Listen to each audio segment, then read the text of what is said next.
Hello and welcome back to the channel. Today we're going to be taking a look at this.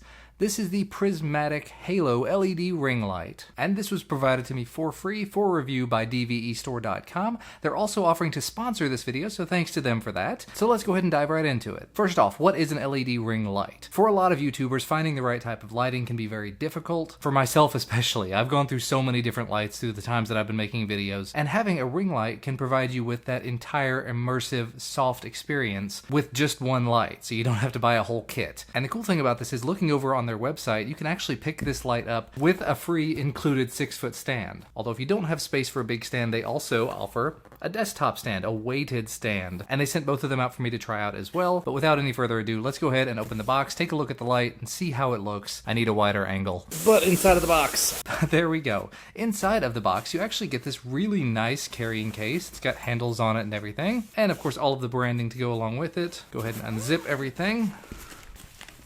And here we go. So here is half of the power adapter. You can see here it has an output of 15 volts at 5 amps. The other half of the power adapter seems to be a very decently long cable, and they connect together very nice and snugly in this little white box.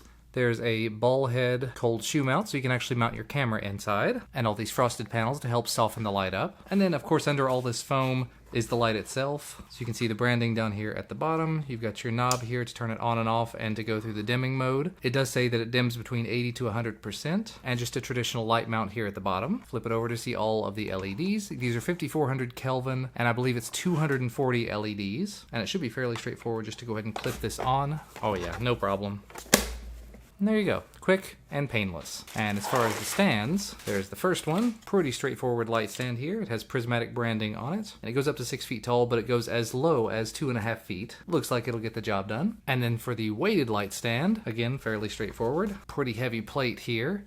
You're just gonna screw into it like this, and then you end up with a small, but very heavy, very sturdy, and also adjustable. If you unscrew this knob, you can make it another 4 inches taller or so, and should be a fairly secure place to mount the light. And you do have specs here on the back of it. It's 7 pounds, 6 3/4 inches tall. The base is 7 inches wide and made of steel. So this shouldn't have any problem holding it for you. But you know what? The next step, we're gonna put the light in place, turn off the lights that I've already got in here. I've got several lights going, and just see how this thing works. And here's what the light looks like on the 6-foot stand. This is about as low to the ground as you can get it, so it's about 2.5 to 3 feet on the stand, and then another 18 inches of the light itself on top. I do have it plugged into the wall, and as you can see, the cord, very nice and long, extends all the way across the room if you need it to. And then on the underside of the back here, there's a knob. You just turn it, and as you can see, the light has come on.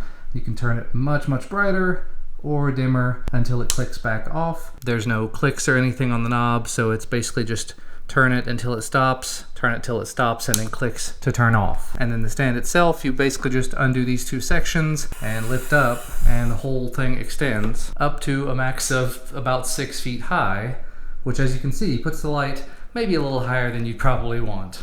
And this is what it looks like on the tabletop stand. You can see it's firmly secured. I can actually pick it up by the light itself, although it's quite heavy.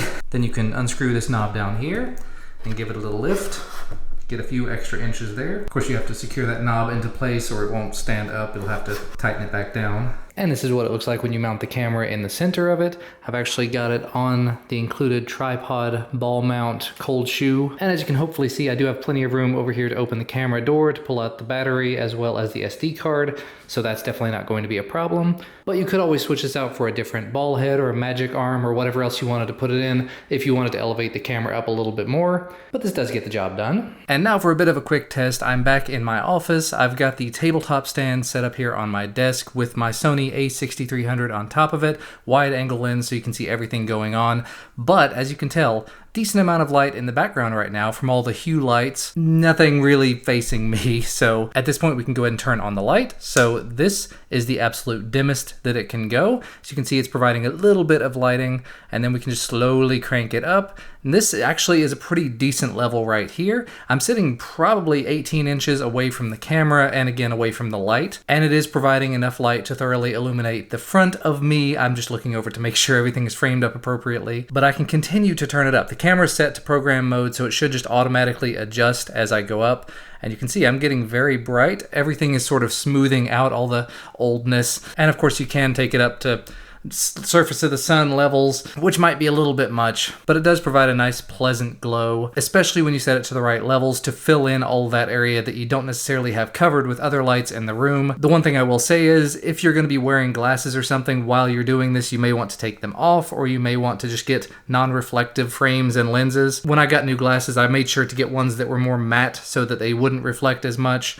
But the lenses, obviously, you can't do a whole lot about that. You can kind of tilt it a little bit, just like they taught you back in elementary school, getting your pictures taken. That helps a little bit, but that's kind of awkward and uncomfortable. So either contacts or frames without lenses, or get LASIK. I'm working on that. But very early impressions. I like the amount of light that this puts out. I love the flexibility of being able to use the weighted stand. It makes it very small and compact, easy to move around, so technically I can have a full filmmaking setup anywhere I want to put it. And that is where I'm going to wrap things up. As always, let me know what you think of it down in the comment section below, and leave a like if you liked it. Subscribe to the channel to get notified whenever I put out new videos. Thanks again to DVE Store for reaching out and for sponsoring this video and providing the light, and I will see you again in the next one.